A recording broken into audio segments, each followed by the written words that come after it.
Bismillahirrahmanirrahim. Assalamualaikum warahmatullahi wabarakatuh. Selamat siang dan salam sejahtera untuk kita semua. Berikut ini di sesi kedua dari mata ajaran manajemen risiko di bidang K3, saya akan coba memaparkan tentang metode di dalam analisis risiko ataupun metode di dalam manajemen risiko ini. Sebagaimana kita ketahui bahwa ada 3 metode yang terintegrasi dan dilaksanakan secara sekuensial di dalam manajemen risiko ini. Yang pertama adalah metode kualitatif. Ya. Di dalam metode kualitatif ini, seperti saya kemukakan di dalam sesi pertama perkuliahan, bahwa metode kualitatif ini kita melakukan mapping of risk. Ya, jadi misalnya begini, di dalam satu proses kerja yang akan kita lakukan manajemen risikonya, dalam satu proses kerja tersebut ada berapa kegiatan.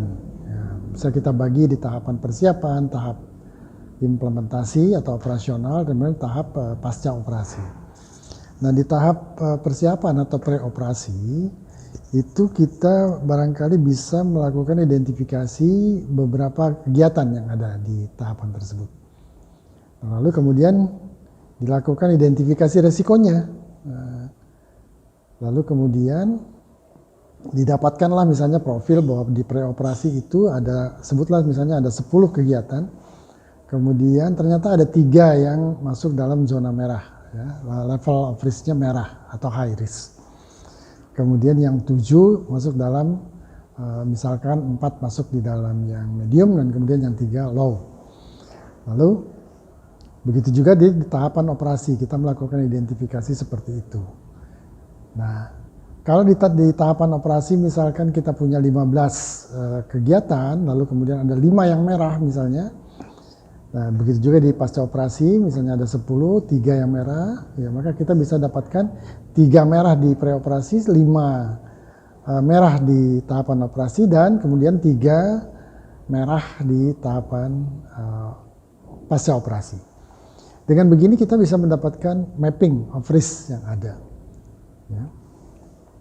Setelah kita dapatkan mapping of risk seperti ini, maka kita bisa tahu bahwa di setiap tahapan kegiatan dari suatu proses kerja yang akan kita lakukan manajemen risikonya itu sudah bisa diklasifikasikan. Berapa kegiatan yang masuk high risk, berapa kegiatan yang masuk di medium, lalu kemudian berapa kegiatan yang masuk di low. Ya, di setiap tahapan baik pre-operasi, operasi maupun di pasca operasi. Nah, once kita tahu mapping of risk yang seperti ini, maka kemudian kita bisa melangkah berikutnya, analisisnya lebih mendalam lagi dengan menggunakan analisis semi kuantitatif, dengan menggunakan indeks atau skor. Pengertian indeks atau skor ini kita menggunakan standar yang telah dikeluarkan oleh Australian and New Zealand Standard. Ya. Itu ada tabel standar tentang probabilitas. Ya, probabilitas atau probability itu dibagi misalnya di dalam 5 level, ataupun kemudian bisa dibagi di dalam 4 ataupun 6 level. Begitu juga dengan konsekuensi, itu dibagi dalam level-level, mulai dari yang paling ringan sampai yang paling berat. Bisa 1 sampai 5, bisa 1 sampai 6. Begitu juga yang probabilitas dibagi dari yang mulai level jarang terjadi sampai dengan yang paling sering terjadi. Nah, begitu kita dapatkan level-level seperti ini, nah masing-masing level itu punya skor. Nah, skornya diambil dari data-data statistik dari kejadian-kejadian yang pernah terjadi. Nah, kemudian dilakukan perkalian misalnya antara probability dengan konsekuensi untuk menentukan level of risk-nya. Nah, dari situ baru kita bisa tahu. Misalkan tadi yang di tahapan operasi ada 5 yang merah, ya, yang merah sama-sama high risk, tetapi skornya akan berbeda. Ya, antara sama-sama merah, tetapi yang satu level of risk-nya misalnya skornya 350, yang satu skornya cuma 250. Tentu saja pasti yang 350 ini itu level of risk-nya lebih tinggi artinya. Nah, dengan melakukan scoring dari semi kuantitatif method ini, maka kemudian kita bisa mendapatkan ranking. Sama-sama merah, tapi rankingnya mana yang paling tinggi sampai dengan yang paling rendah, begitu. Nah, setelah ini selesai, baru kemudian kita masuk ke tahapan berikutnya adalah tahapan kuantitatif. Di tahapan kuantitatif baru kita bisa menentukan, terutama pada konsekuensinya, kita harus menghitung.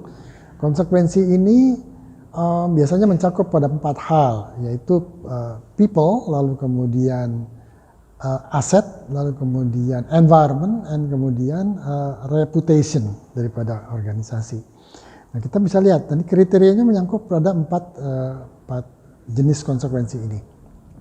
Nah, di situ baru bisa dilakukan perhitungan, baik dengan menggunakan software, menggunakan data statistik, melakukan perhitungan dengan formula-formula matematik, bisa dihitung berapa konsekuensi ataupun analogi dengan cost-nya berapa yang mesti dikeluarkan. Dari sini baru bisa kita tentukan nanti di risk control-nya berapa resource allocation yang mesti kita keluarkan untuk menanggulangi konsekuensi yang mungkin terjadi. Nah, dengan menggunakan ketiga metode yang seperti ini, maka kemudian kita segera dengan cepat bisa mengetahui profil risiko dari sebuah pekerjaan yang akan dilakukan pengoperasiannya, ataupun juga apabila terjadi perubahan-perubahan di dalam sistem manajemen kegiatan operasi. Nah, dengan demikian maka manajemen risiko ini bisa dijadikan referensi nantinya untuk kemudian diambil decision pengendalian yang akurat tentunya. Itu barangkali yang bisa saya sampaikan di sesi kedua ini. Terima kasih.